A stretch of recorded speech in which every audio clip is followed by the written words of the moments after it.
Hello guys, I hope you're doing good. I hope you're doing great. In today's video, I'm going to talk about a very interesting topic, which is the book that has changed my life.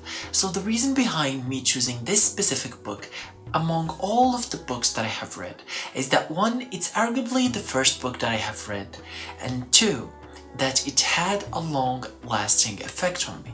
So this is the first book that I have read. I have read it in the age of about 16, 15. And I believe that my mindset had a shift for the next 2 years or so. And till this date, I still think of some ideologies and I remember the thoughts from the book. And that's why I thought about making this video. So let's get started. The book that is called Rich Dad, Poor Dad. So, as the title says, and as the first pages goes, it explains what is the meaning of the title. So, the writer of the book his name is Robert Kiyosaki, and he's explaining how his poor dad is his biological dad, while his rich dad is his friend's dad. And he makes some sort of this contrast between the two on how the mindset between them is very different.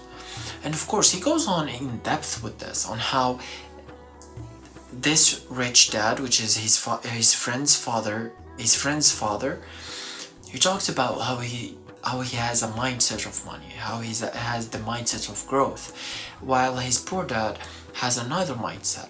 And he makes these comparisons between the assets and the liabilities, where the assets, which he explains it as the rich dad or the rich people, has assets that generates money for them, while the other people have liabilities that takes or sucks those finances from them. It's a very interesting ideology, and it's made me think about it on how and what does he mean by it.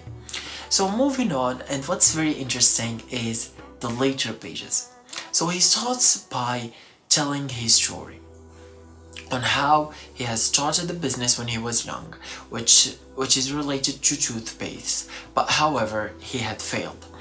And also he has started another businesses. He worked at a bookshop. He worked at another places that I'm gonna get into it because they're very interesting. So the first thing is that he has started a project, and here he talks about a very interesting ideology, and for me I believe this is the core of the book, which is make money work for you and don't work for the money, which is a very interesting ideology. I've never heard of that before, and I was asking myself, what does he mean by this? So moving on, and me trying to understand what does he mean.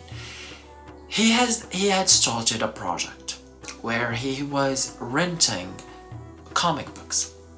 So at first he was going to this place that he had, probably in his basement or something like this, and he was renting these comic books for his friends.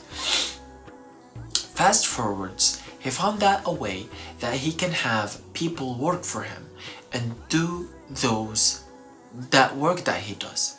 So like that, he lets the money work for him, and he doesn't trade his time with money, which is a very interesting ideology, as I said. And this is one of the most popular, I believe it's the bestseller when we're talking about self-development finances book, which is a very interesting ideology when you think about it.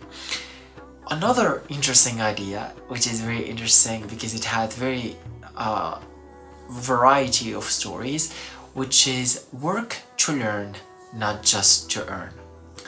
He goes to this work with his rich dad because they were begging him to work for him, and he was so busy. He had so many projects that he was working on. So finally they started working for him, and the rule was this, is that if they work, they must work on a cheap price.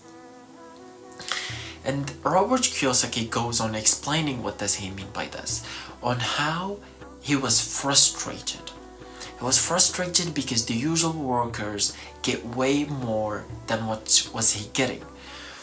But anyways, he started, or he kept going. And he was going to negotiate with the rich father probably more than one time, but all of them has gone to fail. And at some point of this journey, he has learned that he must work to learn, not just to earn, which is a very interesting ideology when you think about it. Moving on to some other points in this book, which is he had made a comparison between the school systems on how it should be an education for finances, on just study how to study money. And he talked and he argues about that the school system or the educational system doesn't teach people about money, and however, because of its importance, it must be taught in school, which is a very interesting high-level conversation that goes in depth to some details about money and how to study about money, which is a very interesting ideology. So me, as reading this book about 5 or 4 years ago, I believe that it is an interesting book. It deserves a look, especially if you have the time for it and you're going on a reading books some sort of era in this 2024. You probably should give it a shot. Just go for it.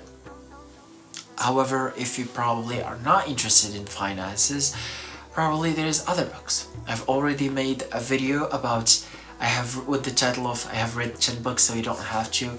Make sure to check that video out, and I hope that I've helped you. Always remember to heal, inspire, and teach, and see you in the next one.